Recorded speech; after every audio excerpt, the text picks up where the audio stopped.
Angelica Elizabeth Zambrano Mora. May edad na 18. Tinanggap ko ang Panginoon nung ako'y 12 taon. Ngunit wala ni isa sa aking mga kaibigan ang ebangelista at pakiramdam ko nagmukha akong kakaiba. Kaya dahil doon, lumayo po ako sa Diyos at namuhay sa kasamaan. At dumating ang araw na hinila ako ng Diyos papalabas doon. Pagdating na aking 15 kaarawan, nakipagkasundo ako sa Panginoon na bumalik sa Kanya. Ngunit naging pabago-bago ang aking isip. At dahil doon, dumating sa punto na pinagsabihan ako ng aking ama at sinabing, hindi mo kailangan maging ganyan, anak. Hindi mo kailangan maging katulad nila. Hindi magandang tignan at ito'y mali. Ngunit dahil malayo nga ang loob ko sa Panginoon, ang naging sagot ko ay, ito ako at kung paano ko gusto. Walang sino man ang pwedeng magsabi kung ano ako dapat. Kung ano ang dapat kong gawin, o kung paano ako manamit o kumilos. At ang naging sagot ng aking ama ay, ang Diyos na ang bahala sa iyo. Siya ang magpapabago sa iyo. At pagdating ng aking 17 na kaarawan, tuluyan akong bumalik sa Panginoon. Lumapit ako sa Kanya at humingi ng kapatawaran sa lahat ng aking mga nagawang kasalanan. Nagsisi ako at nagbalik loob sa Kanya. Inimbitahan ako sa 15 araw na pag-aayuno. Hiniling ko sa Kanya na baguhin ako. Humingi ako ng senyalis mula sa Panginoon na kung tinatanggap niya ako, na kung narito siya para sa akin, na gusto kong kausapin niya ako at magparamdam sa akin. Pero lumipas ang mga araw na wala siyang paramdam, na walang paramdam galing sa Kanya. Ngunit bago matapos ang 15 pag-aayuno, narinig ko ang Kanyang tinig at nagkaroon ng isang pangitain sa mga salita na nakasulat sa Jeremiah 33:3 na tumawag sa akin at ako'y sasagot sa iyo. At ako'y magpapakita sa iyo ng mga dakilang bagay at mahihirap na hindi mo nangalaman. Nagdasal ako at sinabing, Panginoon, para sa akin ba yun? Inilihim ko po ang mensaheng iyon at hindi nagsabi sa iba. Pinabulayan ko ang mga salita ng Diyos na kung ang tumawag sa akin, na ibig sabihin ay manalangin. Ngunit ano naman, ang dakila at mahihirap na hindi mo nangangalaman. Naisip ko kaagad na ito'y wala ng iba kung hindi ang langit at impyerno. At sabi ko sa Kanya na, Panginoon, gusto kong ipakita mo sa akin ang langit pero hindi ang impyerno. Nagdasal ako ng taimtim sa Kanya. At sinabi ko na kung yun ang Kanyang nais, susundin ko. Kahit na ako'y takot na takot. At sinabi ko sa kanya na kailangan niya muna akong baguhin. Dahil gusto kong magbago para sa kanya. Magmula nun, araw-araw akong nagdasal sa kanya hanggang dumating ang buwan ng Nobyembre kung saan isang lingkod ng Panginoon ang dumalaw sa aming bahay upang magbigay ng mensahe mula sa Panginoon na kailangan ko daw maghanda dahil malapit nang ipakita sa akin ang kaharian ng langit at impyerno. Tinanong ko siya kung paano niya nalaman dahil wala akong pinagsabihan tungkol dito. At ang naging sagot niya sa akin ay, ang Diyos na iyong pinaglilingkuran at pinupuri, parehong Diyos na aking ding pinupuri, ang nagsabi sa akin. At pagkatapos na nagdasal kami kasama ang ibang pamilya at ibang kasamahan sa simbahan. At habang nagdadasal, ay biglang lumiwanag at nakita ko ang pagbukas ng langit na may dalawang anghel na pababa. Tinanong ko ang mga ito kung bakit sila naparito at ang sabi nila, narito kami para sa isang misyon. Narito kami dahil kailangan mong makita ang langit at impyerno. Magmula nun ay hindi ako iniwan ng mga anghel hanggat hindi dumating ang takdang araw. At kahit saan ako pumunta, nakasunod sila sa akin. Mula paaralan hanggang sa pag-uwi ng bahay. Napakatangkad ng mga anghel. Napakaganda nilang tingnan at napakaganda nilang kanilang pakpak. Maningning ang mga ito nakasuot ng kristal na sandals at ang banal na puting damit. At ang lingkod ng Panginoon na dumalaw sa aming bahay ay pinagsabihan ako na kailangan kong maging handa, na kailangan kong ihanda ang sarili ko dahil malapit ko nang makita ang langit at impyerno. At para makita ito ay kailangan kong mamatay. Hindi ito naging madali para sa akin. Tinanong ko siya kung paano ako mamamatay dahil nga napakabata ko. At ang naging sagot niya ay, wala kang kailangan ipag-alala. Lahat ng bagay sa Diyos ay perpekto. Noong ika-7 ng Nobyembre, habang pauwi ng bahay, nakarinig ako ng isang tinig na nagsabing, maging handa, dahil ang araw na ito ang iyong kamatayan. Alam ko na ang tinig na iyon ay mula sa banal na espiritu. At sinabi kong, Panginoon, hindi ko nais na mamatay ngayon. Ngunit inulit niya ang kanyang sinabi na, maging handa, dahil ang araw na ito ang iyong kamatayan. Sinabi niya ito ng mas malakas na may higit na puwersa. At kahit na ako'y takot na takot, sinuko ko ang aking sarili. At nung pauwi ng bahay, naroon ang aking pamilya, mga sister sa simbahan at ang lingkod ng Diyos na dumalaw sa amin dati.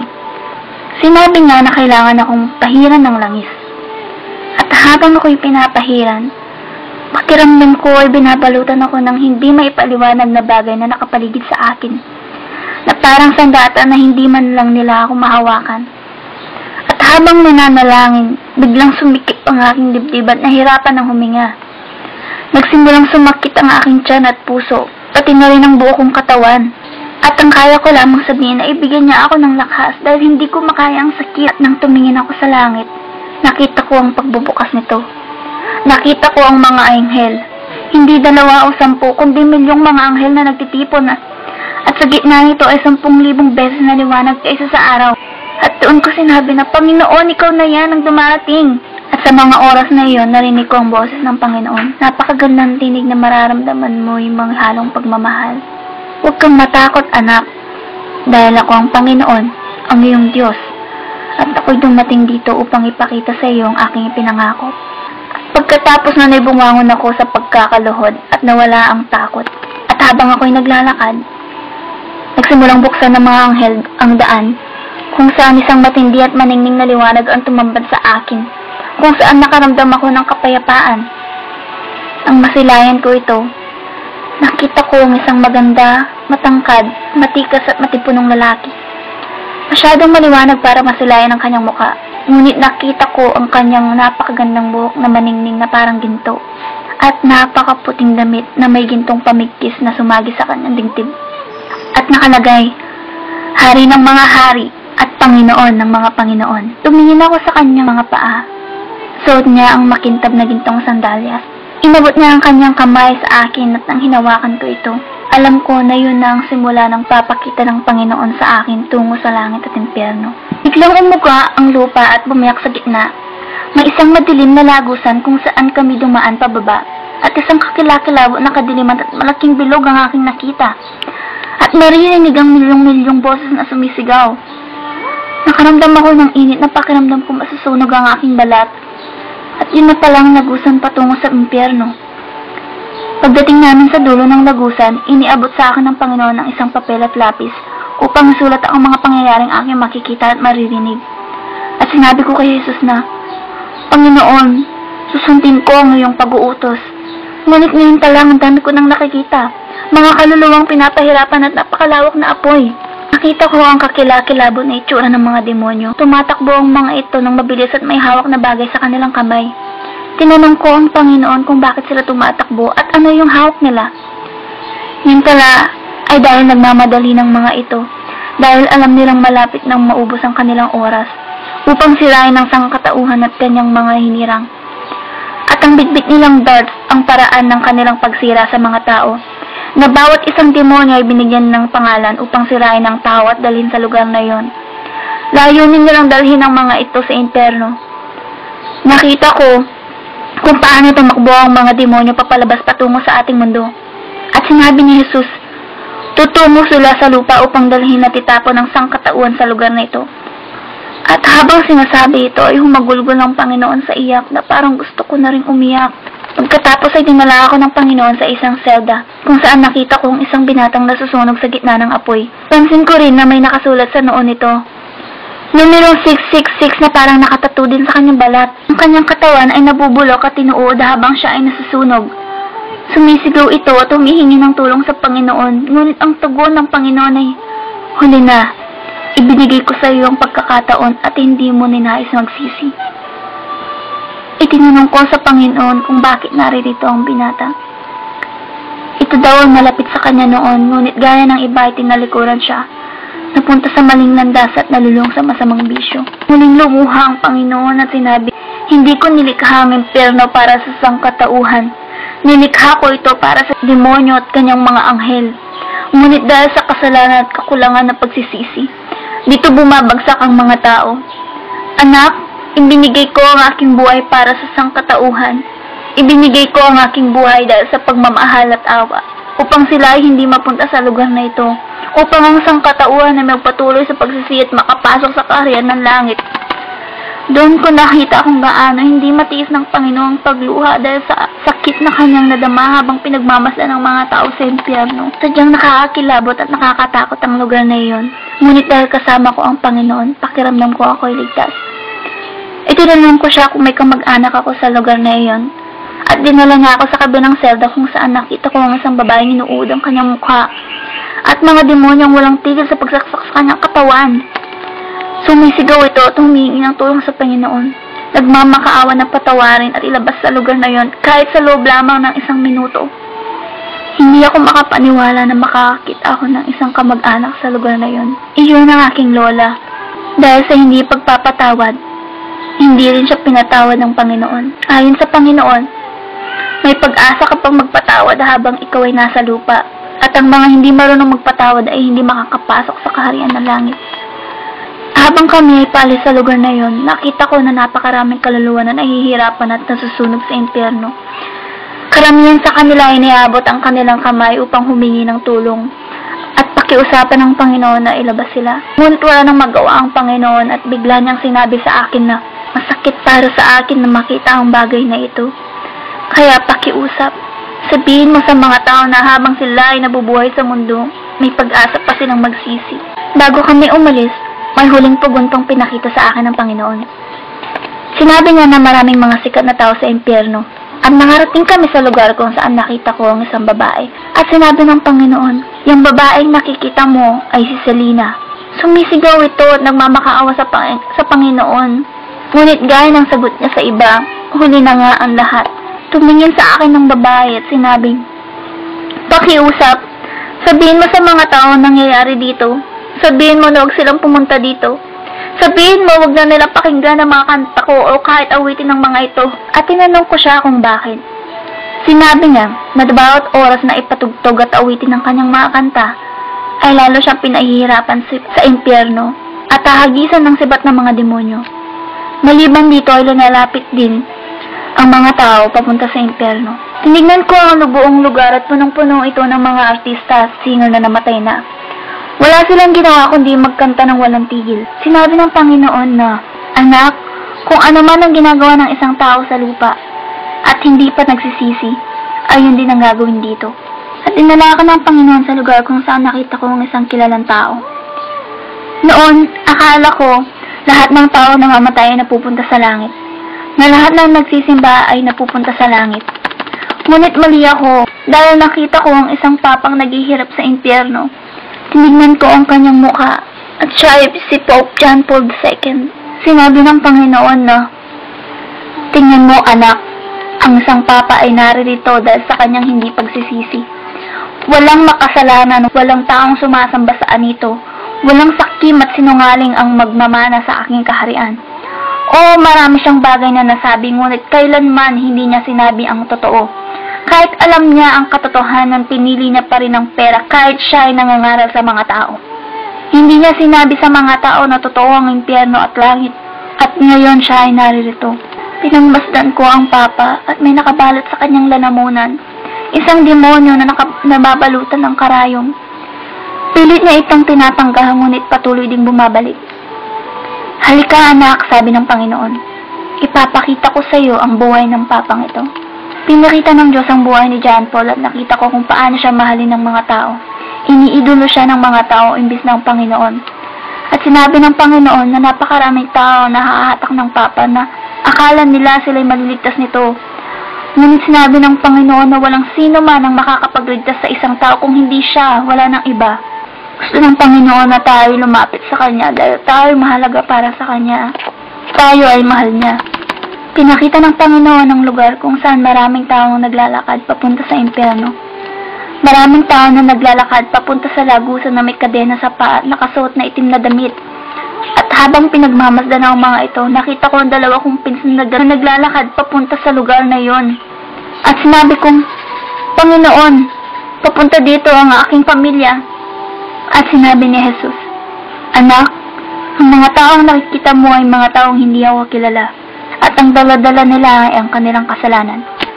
Sabihin mo sa kanila na pumunta sa akin, na patatawaran ko lahat ng kanilang mga kasalanan, na nakabukas ang aking mga palad para hintayin sila.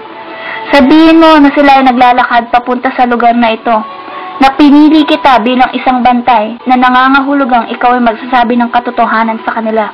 Sinabi ng Panginoon na maraming tao naglalakad papunta sa lugar na iyon.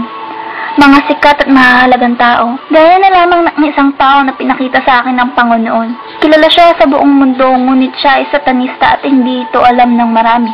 Nakipagkasundo siya sa demonyo upang makamit ang kasikatan, ang katanyagan. Ang kanyang galaw kung paano sumayaw, yun ang nakita ko kung paano maglakad ang mga demonyo sa impyerno habang pinahihirapan ng mga tao. Sila ay dumudulas patalikod at hindi paharap. At ganun din ang pagsayaw ni Michael Jackson. Hindi itong naging madali para sa akin na makita siya sa kalagayan na yun. Ang sabi ng Panginoon, na kung sino man ang nakikinig o kinakanta at humahanga kay Michael Jackson ay isang patibong na demonyo upang ikaw ay mapunta rin sa impyerno. Ngayon kailangan itakwil ito ng mga tao dahil gusto ni Jesus na makawala tayo sa patibong na iyon para tayo hindi mapahamak at mawala. Susunod na nakita ko ay mga taong nakatali ang mga kamay hanggang sa paa. Mga taong naglalakad papunta sa impyerno. Bawat isa ay nakasuot ng puting damit, ngunit ito ay punit-punit, gusot at puno ng mantsa. Nakita ko ang aking mga tiyo at iba pang tao na tumalikod sa Panginoon. At ang sabi ni Jesus, "Anak, ito ang mga taong kilala ko, ngunit nag-iba ng landas, at mga taong sabay nakasangkot ang namumuhay sa dalawang klase ng magkaibang relasyon. Tingnan mo kung paano sila lumayo sa akin, paano nila ako tinalikuran. Gusto kong sabihin mo sa kanila na darating ako para sa kanila. Darating ako para sa mga banal na tao. Sabihin mo sa kanilang bumalik na sa dating landas. Humayo ka at sabihin mong ako'y naghihintay para sa kanila, na isuko sa akin ang kanilang buhay at ito'y papalitan ko ng kaginhawaan." At muling lumuha ang Panginoon at sinabing, "Anak, papunta sila sa lugar na ito. Humayo ka at sabihin mo sa iyong mga tiyo, sabihin mo sa lahat ng kamag-anak mo na papunta sila dito. Anak, maraming taong hindi maniniwala sa iyo, tanging ako lamang ang iyong tapat na saksi. At kahit hindi ka nila paniwalaan, sabihin mo sa kanila ang katotohanan at ipapakita ko sa iyo kung paano napupunta ang mga tao dito." At pumunta kami sa isang lagusan kung saan maraming taong nahuhulog sa kailaliman. Hindi 1 o 2,000, kundi parang mga buhangin sa dagat na hindi mabilang. At sinabi ng Panginoon, "Anak, yan ang paraan kung paano masira ang sangkatauhan, kung paano sila mawala. Masakit kung paano ko sila makitang mawala, kung paano mawasak ang kanilang buhay." At dinala ko ng Panginoon sa isang selda. Nakita ko ang mga iba't ibang klase ng demonyo. May lamesa at mga nakapaikot na mga upuan. At sinabi ni Jesus, Dito rin nagpupulong ang mga demonyo at nagpaplano kung anong gagawin sa sangkatauhan. Araw-araw silang nagpupulong at nagpaplano kung paano nila wawasakin ang mga pastor, pamilya misyonaryo, mga ebanghelista at lahat ng mga nakakakilala sa akin. Gusto nilang wasakin ang buhay ng mga ito. Alam nila na ang mga taong ito ay singil sa libo-libong sangkatauhan, kaya gusto nilang sirain. Humayong ka, anak, at sabihin sa mga pastor na sabihin ang katotohanan, na sabihin lahat ng bagay na aking sinasabi, na huwag itong itago sa kanilang sarili lamang. At bago tayo umalis dito, may gusto pa akong ipakita sa iyo. May mga kabataan din na napunta sa lugar na ito. At sinabi ko, mga bata sa lugar na ito? Bakit po, Panginoon? Sinabi sa iyong banal na kasulatan na hayaan ang mga bata na lumapit sa akin at huwag silang pigilan sapagkat sila'y nabibilang sa kaharian ng Panginoon. Sumagot si Jesus ng, Totoo, ang kaharian ng langit, ngunit ang batang iyon ay kailangan lumapit sa akin, dahil kung sino man ang lumapit sa akin ay hindi ko itatakwil. Kagad ipinakita sa akin ang 8 taong gulang na bata na nasusunog sa apoy. Umiiyak ang bata at sinabing, Panginoon, maawa ka sa akin. Alisin mo ako sa lugar na ito. Ayoko dito. Patuloy ang pag-iyak at paghiyaw ng bata at ito'y napapaligiran ng mga demonyo na kahawig ng mga cartoon. May dragon, Boise, Ben 10, Pokemon, Dora at marami pang iba. At tinanong ko sa Panginoon kung bakit naririto ang bata. At pinakita sa akin ng Panginoon kung paano namuhay ang batang ito. Nakita ko kung paano gugulin ng bata ang kanyang oras. Na sa buong araw ay walang ginawa kundi manood ng TV, panoorin ng mga cartoon. At sinabi ng Panginoon, Anak, ang mga cartoon, pelikula, mga soap opera na pinapakita araw-araw sa telebisyon ay instrumento ng demonyo para masira ang sangkatauhan. Sabihin mo sa mga magulang na turuan ng kanilang mga anak gaya ng nakasulat sa aking mga salita. Sinabi ng Panginoon na maraming bata sa lugar na yon dahil sa pagsuway. At tinanong ko siya, Panginoon, sabihin mo sa akin, bakit may mga bata sa lugar na ito? At sumagot si Jesus na, kapag ang bata may kaalaman na mayroong langit at impyerno, kung gayon may pagpipilian sila kung saang lugar nila naisin. Marami pang mga bagay na pwedeng ikwento tungkol sa impyerno. Pero sa ngayon, nais ko na munang ibahagi kung ano ang akin nakita sa kaharian ng langit. Sinabi ni Jesus na ipapakita niya sa akin kung ano ang kanyang inihanda para sa kanyang mga banal na tao. At nang makalabas kami sa lagusan ng impyerno, biglang nagkaroon ng liwanag at kami nagsimula ng pumaitaas sa kaharian ng langit. Sumalubong ang punto na may nakasulat na higanting mga letra na ginto na maligayang pagdating sa kaharian ng langit. Pagkatapos ay bumukas ang pinto at kami pumasok. Nakakita ako ng mga anghel na nagbibigay ng kaluwalhatian, karangalan at kapurihan sa ating Ama. At habang patuloy na naglalakad ay sumalubong ang isang mesang hindi ko makita kung hanggang saan dahil sa haba nito. May mga libo-libong upuan na nakabalot dito at sa pagitan ng bawat upuan ay may damit kasama ng korona. At sinabi ng Panginoon na, Anak, ang nakikita mong korona ay ang putong ng buhay. Nakatakip ang mesa ng isang puting mantel na may ukit ginto sa dulo. May mga plato, gintong kopa, prutas, lahat ay nakahanda sa mesa. At napakaganda nito. May isang napakalaking lalagyan sa gitna ng mesa na naglalaman ng alak para sa hapunan. At sinabi ni Jesus, Anak, lahat ay handa na para sa pagdating ng aking iglesia. Pumunta kami sa ibang lugar at nakita ko ang napakaraming tao sa hardin. Mga taong kilala mula sa Biblia, ngunit hindi sila matanda kung hindi mga bata. At meron isang binata na may hawak na malaking panyo, sumasayaw at pinapaikutan ng Panginoon. At sinabi ni Jesus na, Ang binatang nakikita mo ay ang lingkod na si David. At yan si Joshua, Moses, at yung isang binata ay si Abraham. Yung babaeng nakikita mo banda roon ay ang aking lingkod na si Magdalena at Sarah.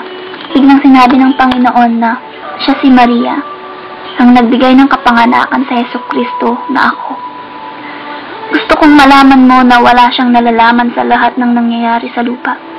Kaya kailangan mong sabihin sa lahat na totoo ang impyerno, na mahal ko sila, na gusto ko silang magsisi para makapasok sa kaharian ng langit. Sabihin mo na walang kinalaman si Maria sa lahat ng nangyayari sa mundo, na ang dapat lang nilang purihin ay wala nang iba kung hindi ako. Dahil hindi si Maria o kung sino mang santo ang makakapagligtas sa kanila. Ako lamang ang makakapagligtas, wala nang iba, wala na. Ang mga tao ay naloko sa paniniwala sa mga santo na hindi naman pala. Na ito ay likha ng mga kamay ng tao na pinapasukan ng demonyo para maloko sa paniniwala. Gusto ng Panginoon kung ano ang makabubuti para sa lahat. Gusto niya makapasok lahat sa kanyang kaharian, na magsisi at umalis sa pagsamba sa mga Diyos. Si Jesus ng Nazareth lamang ang makakapagligtas, ang nagbigay ng buhay niya para sa lahat. At sinabi niya na, pakiusap anak, huwag mong itikong ang iyong bibig at sabihin mo sa kanila ang katotohanan. Sabihin mo kung ano ang pinakita ko sa iyo. Lumingon ako sa malayo at nakita kong lungsod na maningning. Ayon sa Panginoon, ito ay ang mga mansyon na nakahanda para sa kanyang mga tao. Nagsimula kaming maglakad hanggang sa marating ang gintong tulay. At pagkatapos makatawid, ay nakita ko na lahat ng madaanan namin ay gawa sa ginto. Lahat ay napakaganda, napakagaling, parang maningning na salamin, sadyang higit sa karaniwan. At nakita namin ng makalangit na tahanan at libo-libong anghel na gumagawa ng mansyon. Yung iba ay napakabilis at yung iba naman ay mabagal gumalaw. At may iba rin na halos wala nang ginagawa. At tinanong ko sa Panginoon, bakit ganon? May iba mabilis, may iba mabagal, at yung iba naman ay walang ginagawa. At sumagot siya na, yan ay kung paano magtrabaho ang aking mga tao sa lupa. Gagalaw ang anghel kung gagalaw ang tao. Sadyang hindi na nga kinakalat ang ebanghelyo. Hindi na sila nag-aayuno. Hindi na sila naglalakad sa daan upang mamigay ng mga artikulo na nagsasabi ng katotohanan. Ang ating mga tao ay nahihiya na ngayon. Sabihin mo sa kanila na bumalik sa dating daan. Ang mga anghel na nakita mong walang ginagawa ay pag-ari ng mga taong lumayo at tumalikod sa akin. At habang sinasabi ito ay napaluha muli ang Panginoon. At bigla nakarinig ako ng mga taong nagkakanta at hiniling ko sa kanya na dalhin ako sa lugar na iyon. At pinagmasdan lang ako ng Panginoon. Hindi ko makita ang kanyang mukha, ngunit nakikita ko ang galaw nito. At nakita ko ang mga luhang bumubuhos sa kanyang damit. Tinanong ko siya kung bakit siya umiiyak, ngunit ito ay hindi sumagot. Nakarating kami sa napakagandang hardin. Nakita ko ang mga bulaklak na umuugoy. Doon pala nanggaling ang tinig. Tinuro ng Panginoon ang mga bulaklak at sinabing, tingnan mo anak, pinupuri nila ako at sinasamba. Ang mga tao ay hindi na di tulad noon. Hindi na nila ako pinupuri at sinasamba. Hindi na nila ako hinahanap. Kaya ako ito sinasabi sa iyo. Gusto kong sabihin mo sa kanila na humingi sa akin ng tulong, na lumapit sa akin dahil pupunta ako. Pupunta ako para sa mga taong naghahanap sa akin sa ngalan ng Espiritu at katotohanan, para sa mga taong handa, para sa mga taong pinagpala. Darating ako. Darating ako. At doon ko naintindihan kung bakit siya umiiyak. Dahil darating siya, ngunit hindi para sa mga hindi buong pananalig sa kanya. Babalik siya para sa mga taong nananalig sa kanya ng buo, sa espiritual at sa katotohanan. At sinabi ng Panginoon na kailangan ko nang bumalik sa lupa para ikalat sa mga taong aking nakita. Natotoo ang kaluwalhatian ng Panginoon. Natotoo ang aking mga nakita. Ito ay para lumapit sa Kanya at magsisi sa mga kasalanan. Ako'y napaluha dahil ninais ko na sanang manatili sa langit at huwag nang bumalik sa lupa. Ngunit tinuro ng Panginoon ang lupa kung saan nakita ko ang aking pamilya. At sinabi ng Panginoon, oras na para bumalik ka sa lupa. Hinihintay ka ng pamilya at ng buong bayan.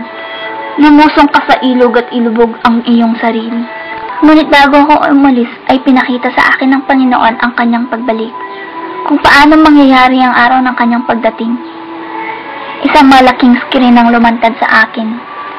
Inobserbahan ko ang buong mundo. At bigla naglaho ang libo-libong tao. Ang mga sanggol na nasa sinapupunan ng mga babae na naglaho at sila'y nagsisisigaw. Maraming mga bata ang naglaho. Ang mga tao ay nagsisitakbuhan, nagsisisigaw na, hindi ito maaari. Anong nangyayari? At ang ibang tao na nakakakilala kay Jesus ay nagsasabing, dumating na si Jesus. At sinusubukan magpakamatay ngunit nananatili silang buhay. May mga aksidenteng nagaganap ngunit wala ni isang bangkayang makikita. Lahat ng tao ay buhay kahit na may pinsala sa katawan. At sinabi ng Panginoon na sa mga araw na iyon, ang kamatayan ay aalis. Sa mga araw na iyon, ang banal na espiritu ay mawawala sa lupa. Sinabi sa akin ng Panginoon, anak, sabihin mo sa mga tao na magsitawag sa akin habang ako'y malapit. Magiging huli na ang lahat para sa lahat ng maiiwan.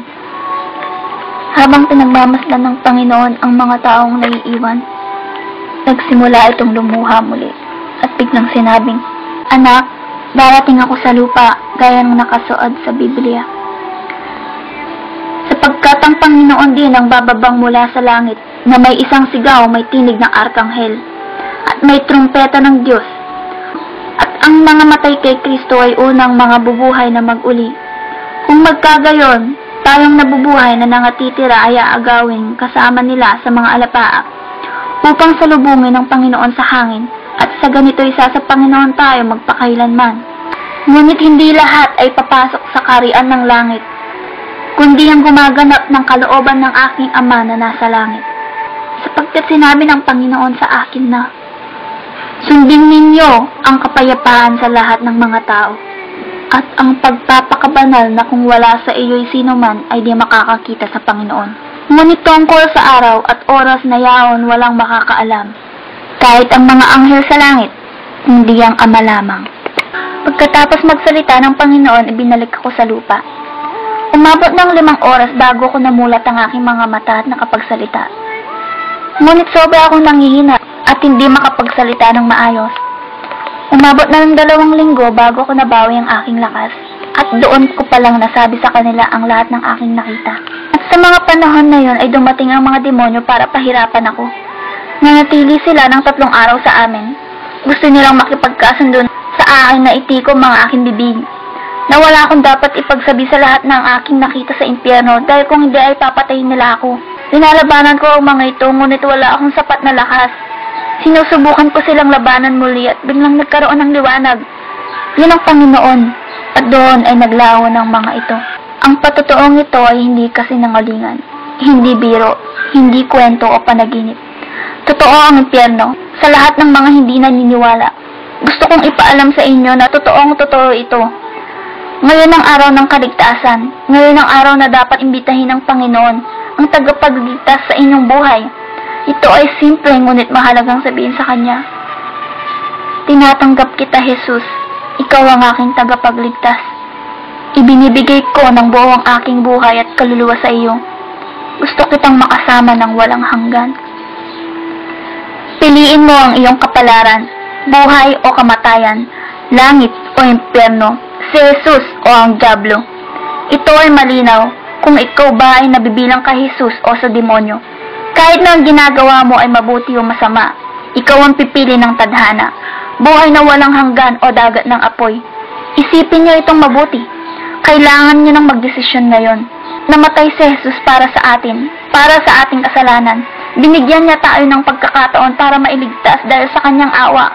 Tanggapin niyo siya bilang iyong tagapagligtas. At ngayong narinig niyo ang patotoo na ito, huwag niyong hayaan na pagsisihan niyo ito habang buhay sa impyerno. Amen.